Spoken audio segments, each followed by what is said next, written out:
we spend a third of our life sleeping. So there's got to be a reason for it, right? I mean, if you live to, just 75 to make the numbers easy, 25 years of your life were spent sleeping.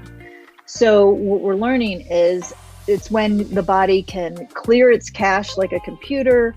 The blood flow goes through and kind of cleans everything. There's a restoring benefit. The body's releasing hormones. It's restoring its energy, repairing cells. So much is going on when we sleep in every area of the body.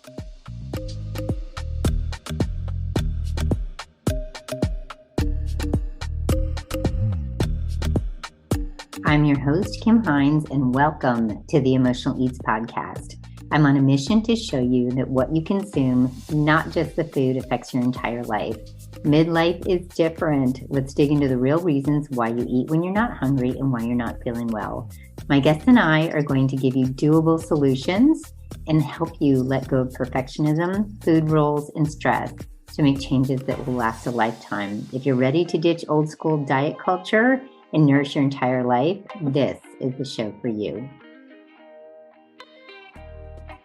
Welcome to episode 20 of the Emotional Eats podcast. So many people are sleep deprived, and this episode is going to help you if you struggle with sleep due to hormones, due to being overstressed, overworked. My guest and sleep coach, Jalene Szuba, is a nationally board certified health and wellness coach, and she is a sleep coach that's helping people really enhance sleep quality. And we realize that sleep positively radiates through all of our mental and physical health.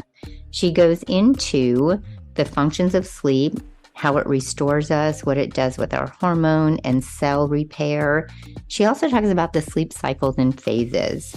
She talks about circadian rhythms and shares how taking care of yourself in the morning and throughout the day can also affect your sleep at night. We talk about dietary factors that many people want to know about, like caffeine and alcohol and how that's impacting your sleep. And she has an amazing nighttime routine. She calls it a sleep audit. So you'll want to take notes and write down some of the things that you can be looking at that will help you wind down and get ready for a better night's sleep. Stay to the end because she has 3 really valuable tips to get started for that restorative and cleansing sleep. And speaking of sleep, one of my favorite products is Organifi Gold Chocolate. It is a wonderful tasting chocolate, almost like a healthy hot chocolate. But what's important about it, it is not like your traditional hot chocolate. It's made with turmeric, ginger, cocoa, and for relaxation, reishi mushrooms, lemon balm, and turkey tail mushroom. It's a wonderful superfood drink that I can have in the evening that feels like dessert and warm and comforting, and it's also better for me than having a glass of wine. So if you're interested in checking out Organifi Gold Chocolate, go to Organifi.com, Organifi.com, and use the code KIMH for 20% off. Enjoy the show. Hi, Jalene. Welcome to the podcast. Good morning, Kim. I'm so happy to have you here because as a sleep coach, it's really important for us to be sharing information. Our society is very overworked, busy, undersleeping, and really not understanding it. So this is a very exciting topic for me. And I think you and I both have had some experience with it also personally. What I'd love to know, and our listeners would love to know, is can you share a little bit more about your background? What brought you to becoming a health and wellness coach, but then also really diving into sleep? Sure. And I wanted to share this little tidbit I just learned this week. The Heart Association had like they call it like the 7 things you need to be doing for healthy living. And it's like not smoking, eating right, exercising, hydration. And they just added sleep within the last year. So now it's 8. That's great. Yeah. So That is so important. And I'm glad that you added that because I know that even the heart issues, that's part of lack of yes, sleep too. lack of sleep impacts Great. heart disease. Yes. So I got into my original career. My first career was producing corporate meetings and events, and it's a rigorous schedule. And sleep was something that we didn't get a lot of. And if any of your listeners have ever worked a conference or been in media, they'll totally get it because it's just a tough grind. And so I noticed what sleep was doing to me while I was working that. And then I got fortunate. I met my partner and I moved to Colorado and kind of changed things up a little bit. And then with COVID, like a lot of people decided, what do I really want to do? And I love helping people. I always have. I'm an empath. It's something I've learned to embrace about myself.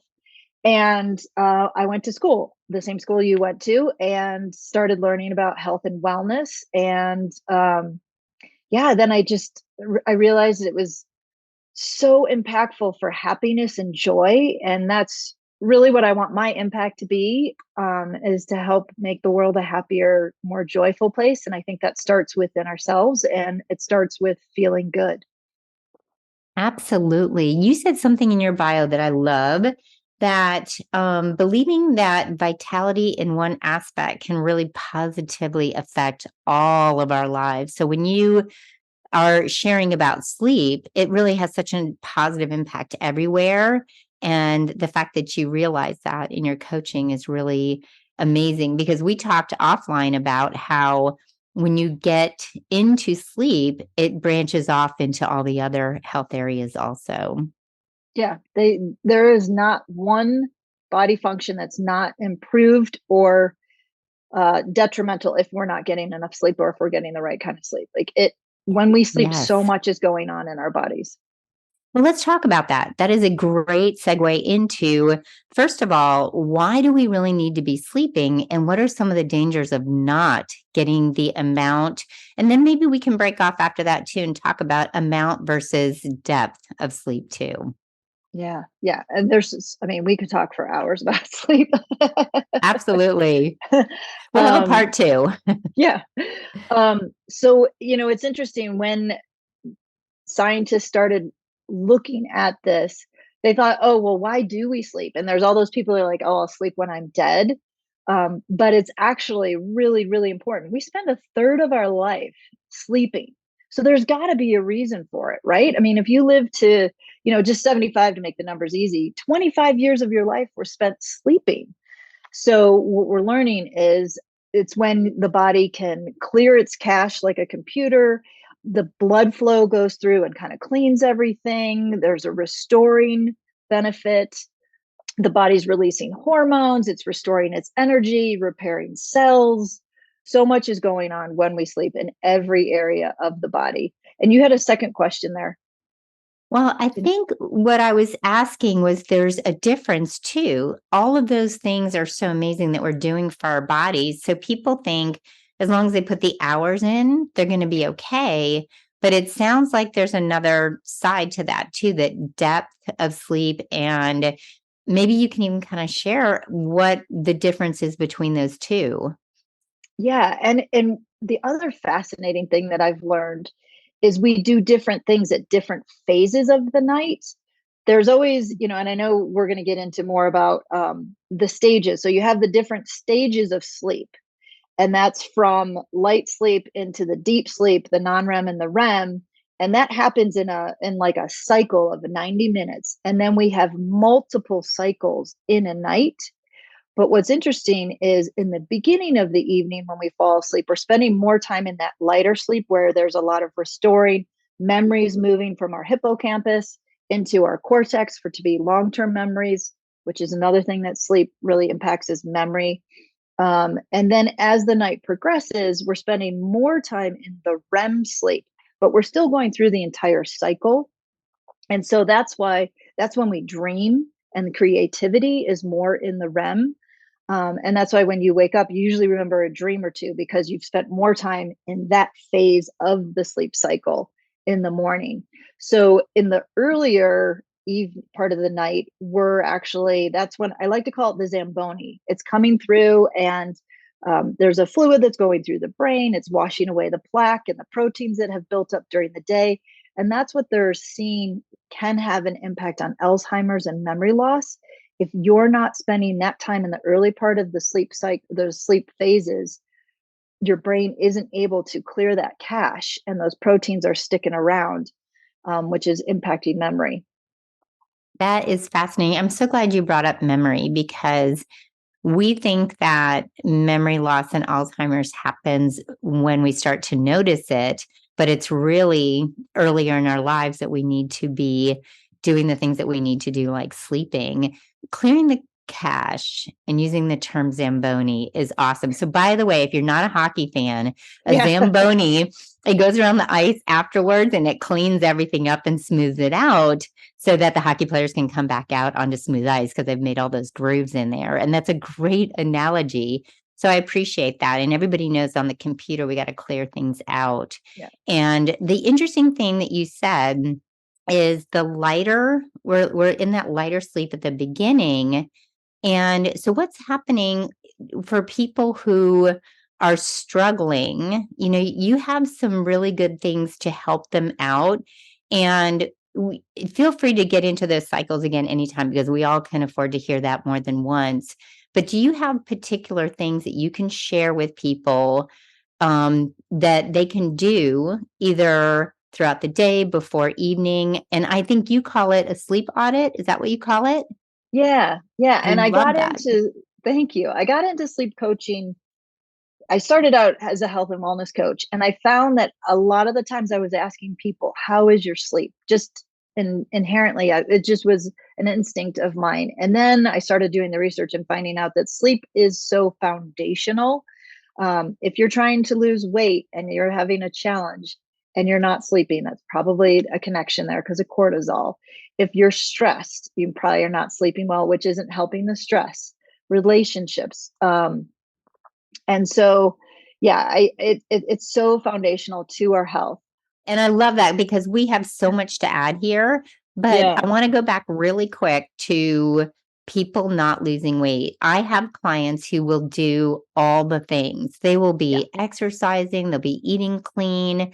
And when they are stressed and not sleeping, their plateaus are usually during that time. So I think that's fascinating. And also, it's actually a sign when people are gaining weight sometimes that is where we need to start before we even get into food and working out. So I love that. Oh, you wanted to know about the sleep audit. Yes. Now I remember. We need to sleep more to make sure that we remember these things. Exactly. So as I was coaching people and asking about their sleep, I came up with this idea of a sleep audit. Well, let's examine the room, the routine, because one of the tips that I can share is consistency in order to get good sleep. Going to bed around the same time, waking up around the same time.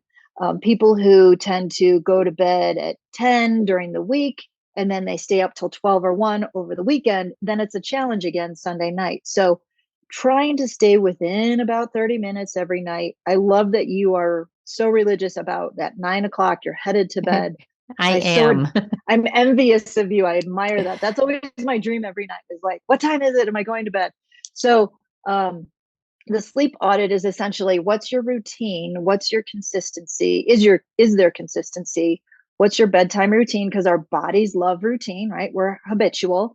So that also signals to your brain, it's time to start getting tired and start ready for sleep. What's the room like? Is it dark? It's better to have it dark. It's better to have it cool, in the high 60s, low 70s, for those in Fahrenheit. What is your bed like? Is your bed welcoming and conducive? How is a lot of time when people are having issues, I ask, how old is your mattress? Because we really should have new mattresses every 10 to 15 years, and mattresses are not cheap. But again, I go back and I think about, if it's a third of my life and I, divide that out, how much am I willing to spend a day on good sleep? Absolutely. The bedding, what are you wearing? And then also electronics. Do you use a lot of people like to watch TV to fall asleep, and I get it, but it's also not a great habit, because you're the electronic devices, like it's phones, it's iPads, it's Kindles, it's TVs, they emit a blue light, which is very similar to sunlight. And so that's signaling to we live on that circadian rhythm, which we can get into too. And so we're awake during the day, we sleep during the night. And that blue light is signaling to our brain, it's time to be awake. And so you're actually stimulating your brain. So there's a night shift on your phone, on iPhones, that you can do, and Apple devices. You can get filters that you can put over your iPad or Kindle. And there's blue light blocking glasses that you can wear if you are someone who just has to have the TV on to fall asleep. So we go through kind of all the different things that impact sleep, your caffeine, your alcohol. And that's what my sleep audit is. That's the first thing I do with people. I think that is so powerful because, like you said, we are routine people. And sometimes people think they're fly by the seat of their pants. They think they are free spirits, but we really do love that routine. And think about children when they're not on that routine and sleep, how they feel, how their behavior is. And we don't always link it back, but our own behavior. How do we feel during the day? And the cool and dark listeners, I was sharing with Jalene offline that I actually put an eye mask on too, because at night we have to leave our door a little bit open so that the air will circulate correctly, because we do like the temperature down. And so if I wake up and I see that light, it kind of sets me off and makes it really difficult. I also wear earplugs because I still have a teenager in the house that is coming in at all hours. So I am very protective now. I wasn't back in the day. So I appreciate all those tips. And I know some of those things are going to come back around. And I'd love to, you said circadian rhythms. Let's talk about, is there anything even starting first thing in the day and what we can be doing throughout the day before we even get to this point in the evening that will help us sleep better? Absolutely. Yeah. One of the best things that we can do is get out early in the morning, preferably before, 9, 10 o'clock in the morning, and look towards the sun. And obviously don't look right at the sun because we don't want to damage our eyes, but getting out with that daylight and not wearing those sunglasses right away. I have a dog, so it's great for me. I can get up and walk the dog. Some people who don't have the same kind of light that we have use lights that stimulate the sun, but that gets it's like it starts the clock in the morning. It gets the circadian rhythm going, and it starts building up. So the circadian rhythm helps regulate our hormones and our body clock. And we start building adenosine, and that's kind of it's like a sleep pressure, and that builds throughout the day, and that's what makes us tired. The more pressure, more adenosine, the more tired we are. And then at night it switches over and our bodies start making melatonin, which makes us feel tired. And when we fall asleep, it's like a pressure cooker, that adenosine's building up, and then when we fall asleep, the pressure's released, which is why I know one of the things we were going to talk about is naps. I'm not a huge fan of naps if you're having issues sleeping. If you're not having any issues sleeping, naps are fine. Try to keep them 10, 20 minutes, just kind of like a little pick me up in the middle of the day. If you're having trouble sleeping, try to eliminate the naps, because then you're building up your pressure and you'll be more tired when you go to sleep. If you take a nap in the middle of the day, you've released all that pressure. And if you have to nap, it's better to be napping earlier in the afternoon versus like a 4 o'clock nap if you're going to bed around 9 o'clock. I love that you talked about naps because I'm a power napper. But if I power nap more than 15 minutes, then I'm very, very groggy. Some people can go to bed for 2 hours in the afternoon. Not only does it disrupt my sleep, but the 15-minute power nap does wonders for me. And it's funny because I did not feel like I needed to nap until I kind of got into my 50s. But about 2 o'clock, if I don't have a client, I am putting my feet up and then I'm ready for the rest of the day. It's great. So I'm glad you brought that up. And earlier in the day is definitely better. And I wanted to ask you about stress, because when you brought up melatonin, we know that the stress hormone is cortisol. And we know we're trying to balance all these things out, and sleep is one of the main things that we can do to reset those hormones. And we know that as cortisol is supposed to be coming down at the end of the day and the melatonin's coming up, that inverse reaction. How are you helping your clients to think about what they're doing to minimize stress, to manage their stress in order to not be heading to bed with a head full of to-dos in their head? Yeah, I love to recommend the worry journal is what I call it. I love if that. if I have someone that's either they have a hard time falling asleep because they're worried about something, or they wake up in the middle of the night and start worrying about something. Um, the worry journal allows you to kind of just put everything, what is needs to get done, what is on my to-do list, and what am I worried about. And it's recommended to do it kind of, you know, in the evening or late afternoon, not right before you go to bed, because then you're going to be ruminating on all that stuff you just wrote down. But it's really a brain dump, so that then when you go to bed, you're like, okay, I've taken care of all the things I need to do for tomorrow. Part of my bedtime routine is usually looking at my calendar for tomorrow and kind of getting my head into what's my day look like, or any, minor to-dos that I need to do. I'm generally not a worrier, so I'm fortunate in that instance. Um, but back to the stress question, it can become a vicious cycle. You're stressed about not sleeping, which causes more stress. They say the worst thing that you can do if you wake up in the middle of the night and you're worried about falling back asleep is worry more, because it just gets you on that hamster wheel. So I recommend having a routine that helps you unwind at the end of the day to reduce some of that stress. Maybe it's light stretching, some yin yoga, lighting a candle, having a bath. Lavender is a great scent to help us unwind.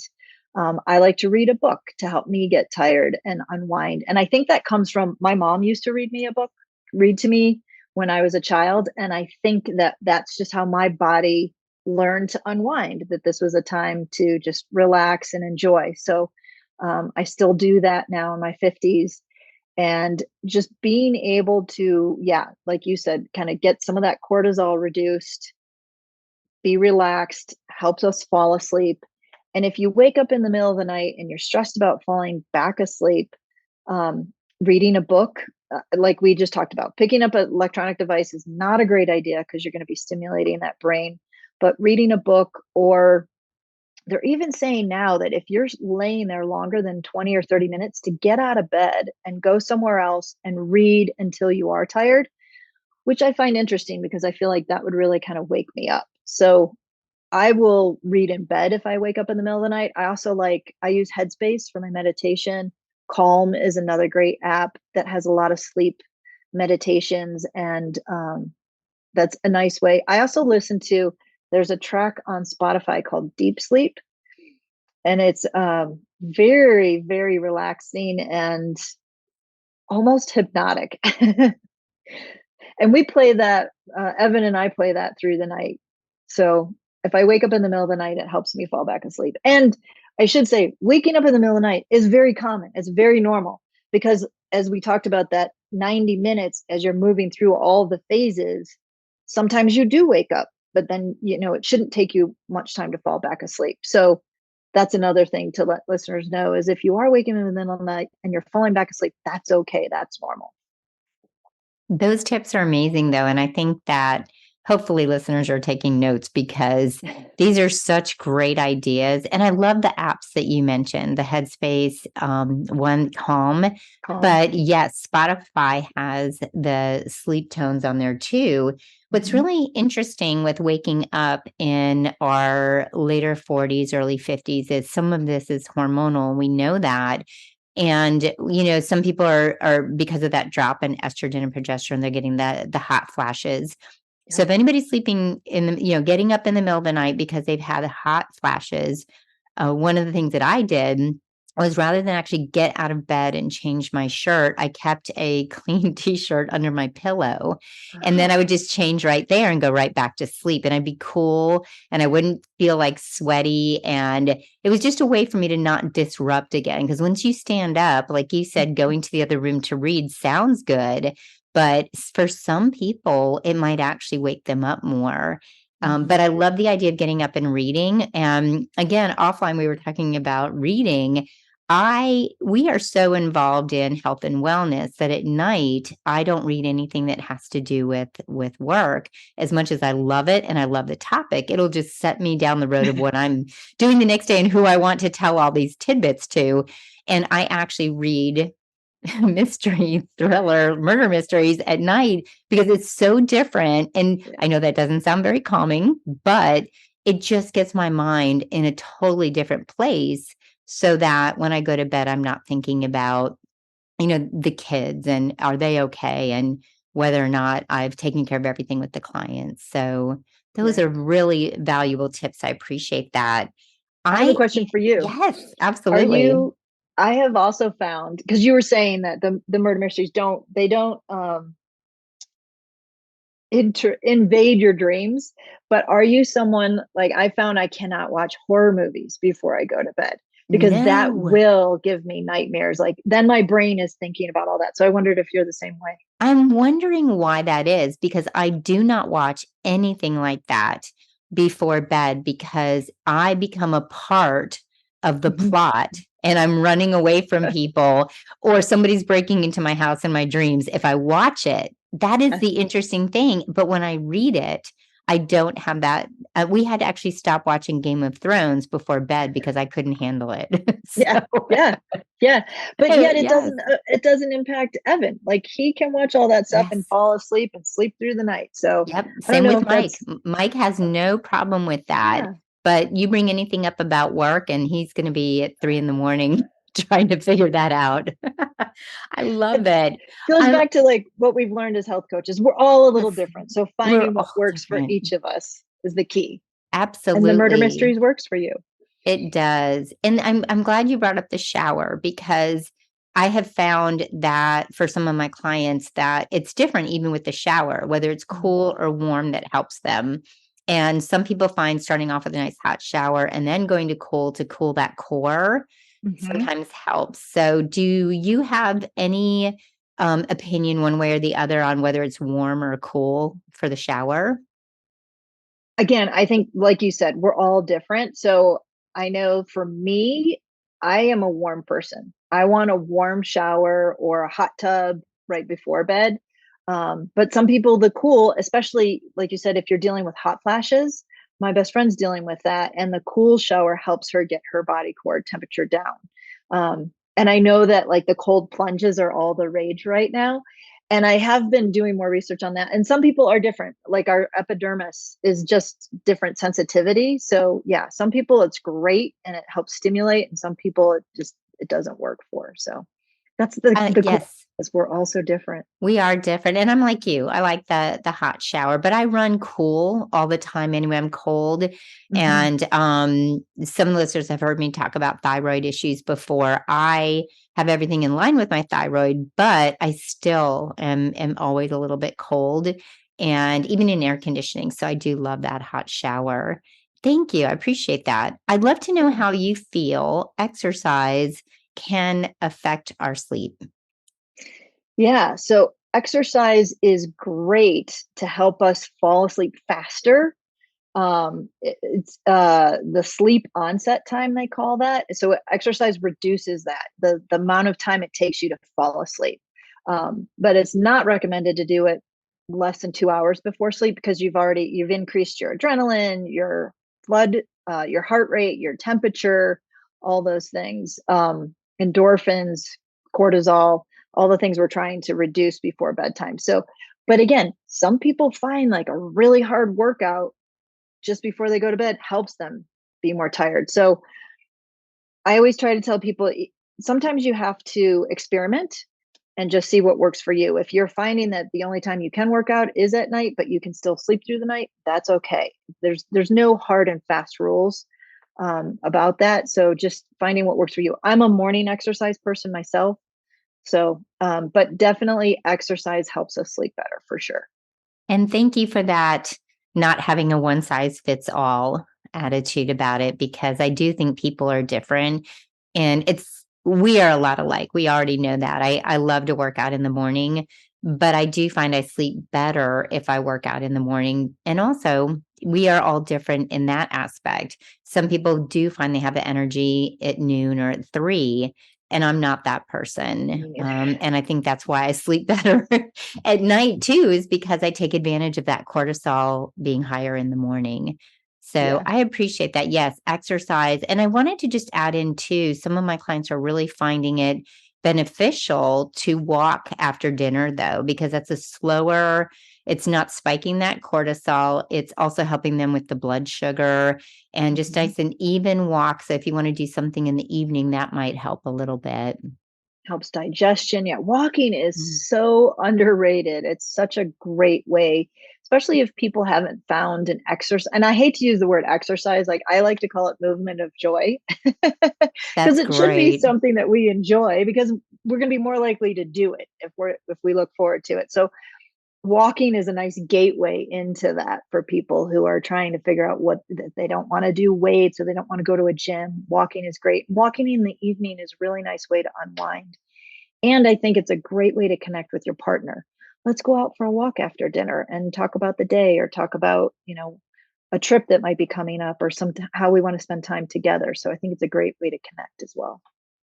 That's fabulous. I agree with the walking. We know it has so many benefits, but just relationally, when you're walking with someone, it's such a free flow of conversation. And it's interesting to me too that walking helps process the day. When we're walking, things just come out. And it's not like sitting down and saying, "How was your day?" and being put on the spot. Things just come out as you're walking along. And I think that is a stress reliever in itself to be able to talk about the day and have someone to let go of all of those things. It's like the worry journal verbally Mhm. almost. And then also, if you don't have someone to walk with, you walk and come home and do your worry journal afterwards and let it all out. I Yeah. love that. I'm I also also, found yeah. my therapist told me a really interesting thing that we women, we like to look at each other when we talk, like we sit across from each other. And men and women prefer to sit kind of next to each other. Like men are better or more comfortable. Maybe it's not as defensive if they're next to you. So I find, when I'm walking with my partner, he's a little more open and, like you said, that free flowing. So if someone's wanting to work on the relationship, I would suggest taking up walking with their partner. That's fascinating. So, walking side by side or sitting side by side is easier for the communication when it's men, women, and women do feel very comfortable and safe face to face. Yeah. That's fascinating. See all the extra little tidbits we're getting today. I love it. Yeah. I'm curious what your thoughts are on eating and the time frame of eating before you go to bed, because we know that some people struggle with that and getting that digestion going before we lay down. What are your thoughts on that? Yeah, and this is a challenge in our home because my partner likes to he's more of a European style, and the walking kind of reminds me of a European lifestyle as well. He likes to eat later, and I prefer to eat earlier because you do need time, especially if you're having a heavy meal. It's really hard for the digestion to all happen before we sleep. So, um, it's recommended, 3 hours before you go to sleep if you can, 3 to 4 hours, and, um, it goes back to, our grandparents. Like, my grandparents, their bigger meal was lunch, and I know some people that do intermittent fasting, they'll do their biggest meal in the middle of the day so that they do have plenty of time to digest, and then they'll do something lighter in the evening. That's great. I think some people are working, they're getting home late. And, as an intuitive and emotional eating coach, I've noticed that the meals in the evening become bigger because it's also a comfort. It's a reward for getting through the day. And that's something that people can work through. So if you're listening and you're finding that you're eating a little too much, that's something I love that you said we can go back, put a little bit more into the lunch and eat a little lighter in the evening. And I know that Mike has struggled with acid reflux before. So we have made a huge effort to back the meals up as much as possible so that he has time to digest. And I have some clients that have even had to take digestive enzymes to make sure that they're not getting that reflux, because we know that will keep us up too if we're having those feelings. I am also fascinated by blood sugar. And there's a lot of research that when we spike that blood sugar right before bed, it's a real challenge. And we're waking up in the middle of the night because of that too. So, yeah. And that can also lead to diabetes or pre-diabetic situations. So when I have someone that says, oh, my doctor just told me this, again, we go back to the sleep. How is your sleep? Because that's when your body's processing some of that sugar and that work is happening. So, yeah, I mean, not getting enough sleep can lead to heart disease because the heart is pumping harder. It's putting more pressure on your arteries. The sugar issue, like we talked about, the stress we've talked about, mental health is also impacted when we don't have enough sleep. We cannot connect as well as humans when we haven't had appropriate sleep. And we should talk about, it's recommended, for people our age, 7 to 9 hours is the ideal number.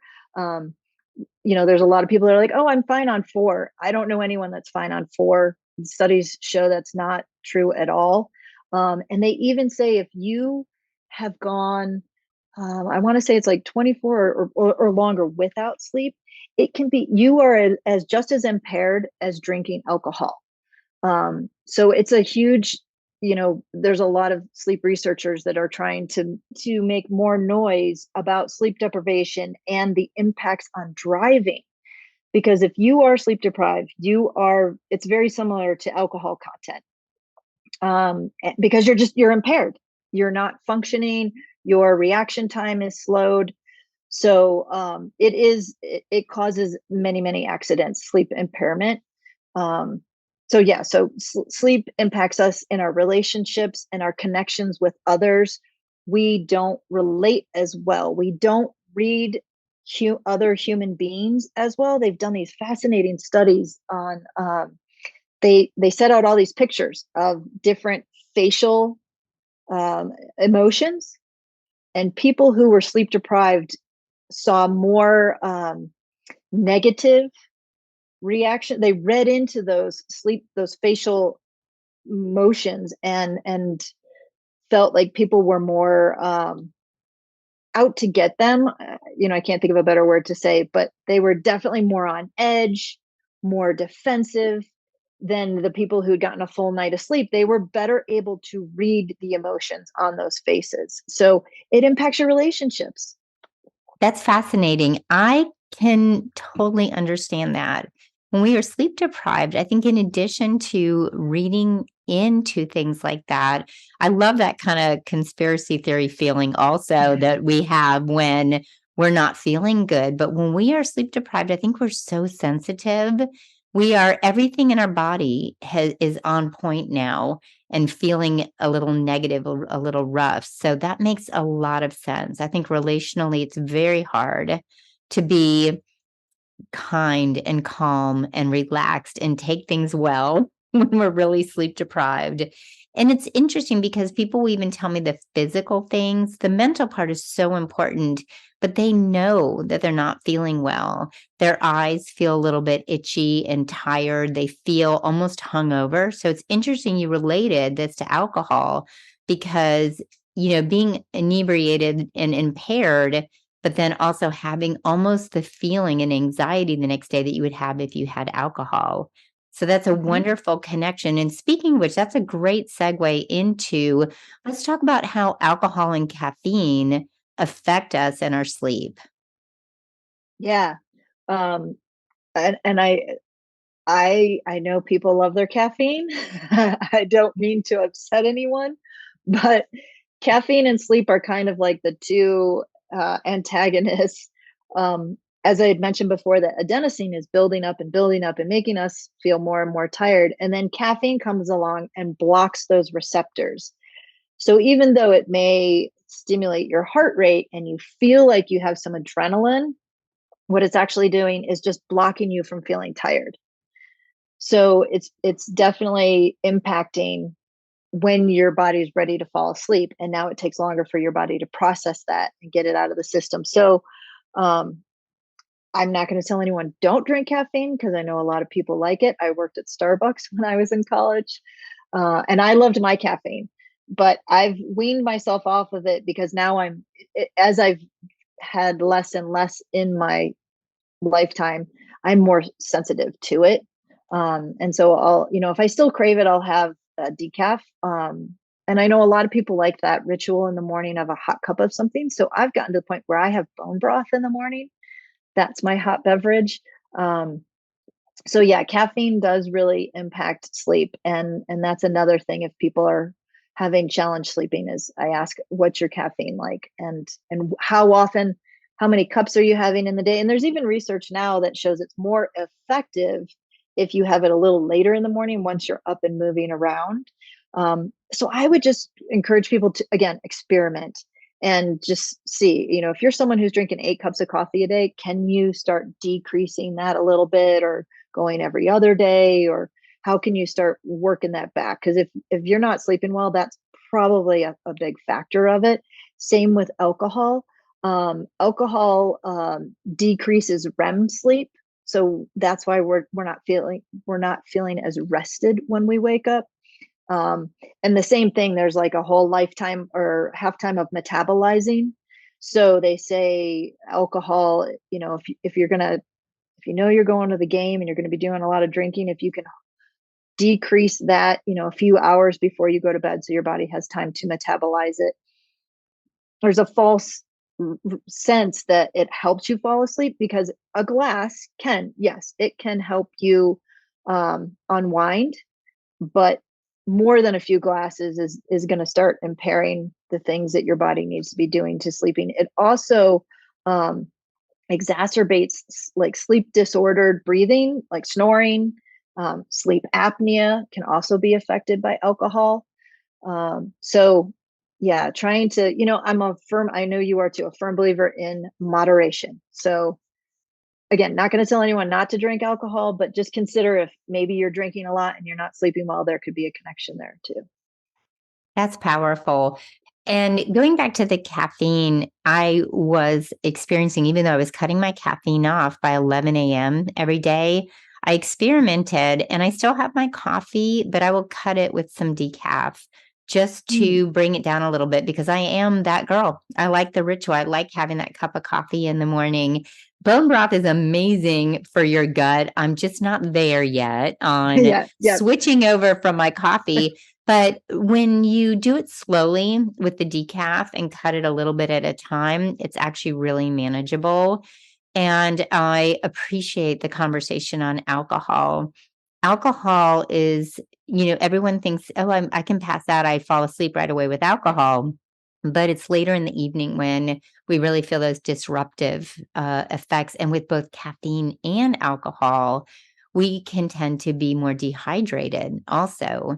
And trying to make sure we have enough water throughout the day, not before bed right away. Otherwise, you will be waking up. Because I know there's a lot of people out there like me that when I wake up, sometimes I'm like, did I have to go to the bathroom, or did I wake up? Or did I wake up and then say, oh, I should go to the bathroom? So it's the chicken and the egg. And I'm curious with, I'm thinking of the alcohol, I'm thinking of the caffeine, and us pulling some of the things back a little bit and trying to just experiment. How do you feel about magnesium and supplements that people are recommending to sleep? Is there anything that you love? Do you even think we should be taking supplements? What are your thoughts on that?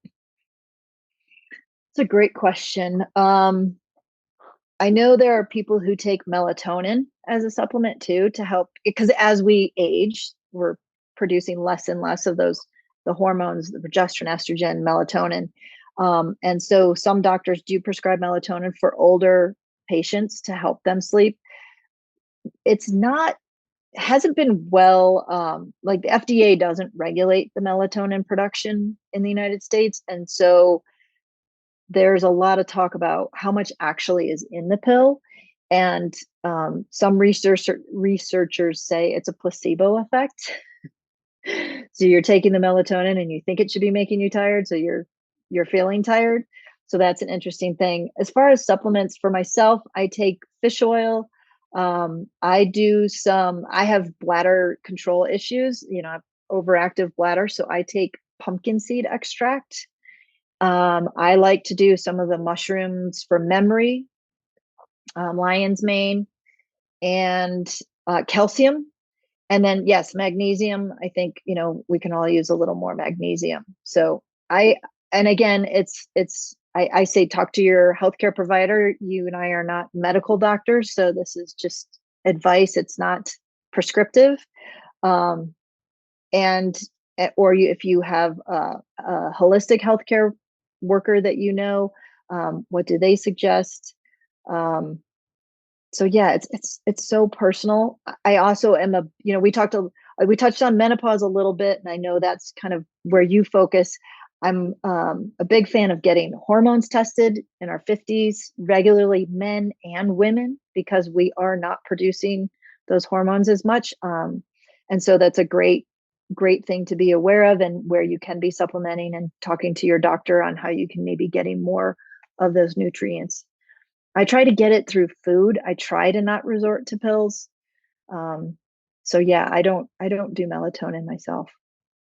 I think that's really very sound advice. First of all, starting with the doctor, because when we see what we're deficient in on a blood test, it's real and it's very concrete. And I know that some of my clients, vitamin D3 and B12 and things like that, are also coming into play. And that can help so many things, including sleep. But when you see it on paper, estrogen, progesterone, testosterone, going through menopause, because leveling out the hormones, again, can really help the sleep also. But if you don't know where you stand, you haven't gone to the doctor to get this tested, you're really, like people say, shooting fish in a barrel. You don't even know what you're going for. So that's fabulous advice. I appreciate that. The interesting thing about melatonin that I've also heard, and I encourage everyone to do your own research and your own experimentation, but the reason why I dug into it is I didn't feel like melatonin lasted. I felt like it timed out in the evening. Mm-hmm. And it's happened to other people that have used it also. And it may work right away at the beginning of the evening, but then it's timing out. And it has something to do with the receptors. And when people are taking too much of it also, whether it can actually be received into your body. So it's definitely experimenting. It's definitely getting tested. And I am with you. I'm going to back you up on try to get as much as you can from food, because supplements by definition are supplemental to our diet.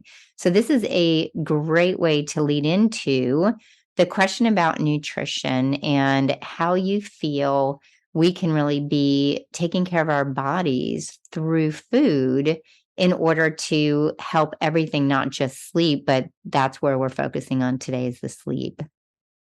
Mm-hmm. Yeah. And there are foods that promote sleep, like cherries and kiwi, they're finding now too. And the interesting thing is they suggest eating the skin, which can be a little tough for some people. Things like that I throw into my smoothie, my morning smoothie. So yeah, back to nutrition, making sure you're getting enough protein, the vitamins like you talked about, eating, for some people it's 3 balanced meals a day. For some people it's 5 smaller meals a day. Again, going back to that experimenting and finding what works for you.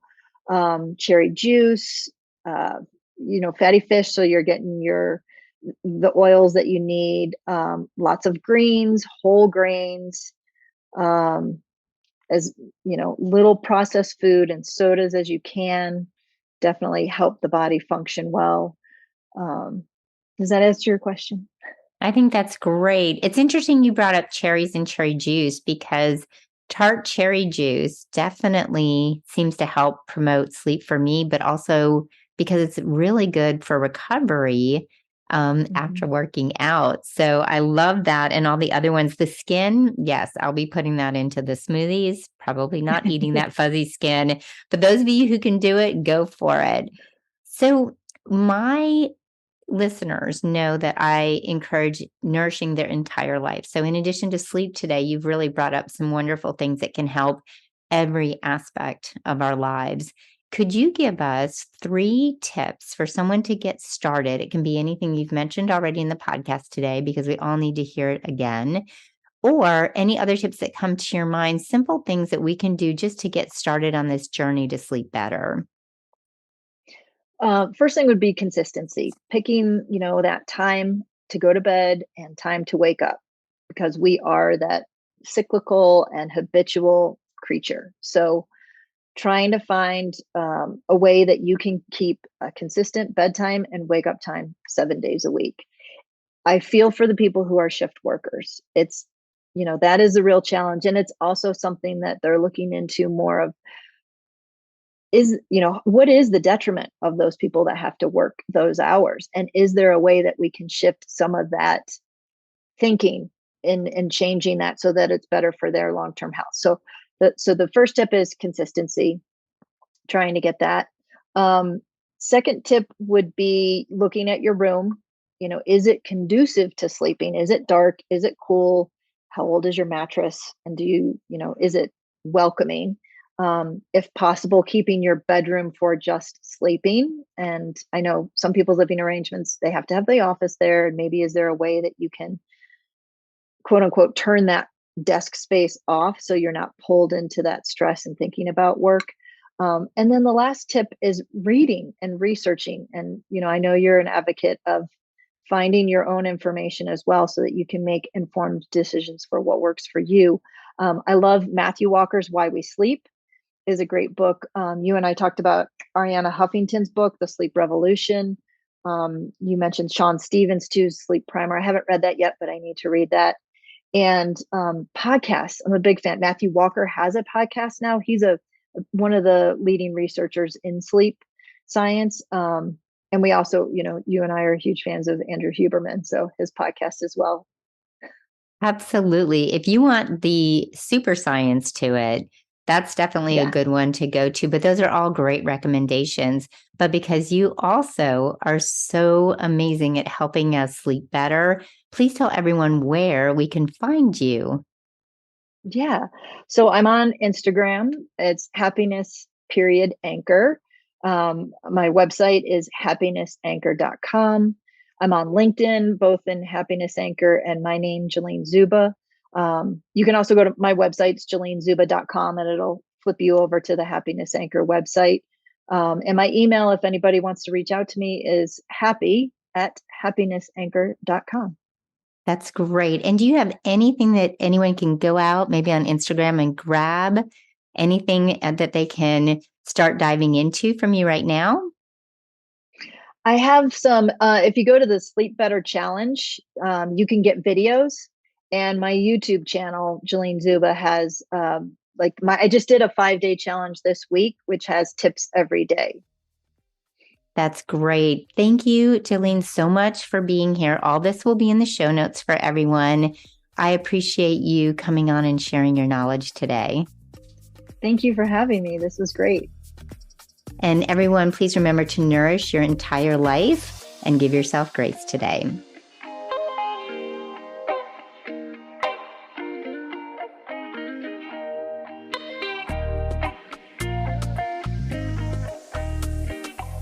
I really appreciate you being here. If you resonated with this podcast, it would mean a lot to me if you'd be willing to follow or subscribe to the Emotional Eats podcast. Then you'll never miss an episode. Just go to the Emotional Eats show page on Apple, Spotify, or wherever you listen to podcasts, and tap the plus sign in the upper right-hand corner and click on it. While you're there, if you'd be willing to give me a 5-star rating and review, I would be so grateful. If you'd like to take a screenshot and share it on Instagram, just tag me at Kim Hines Health. I would love to hear your thoughts and let me know how I can support you. You can always DM me on Instagram, again, at Kim Hines Health. And just remember to nourish your life and give yourself grace today.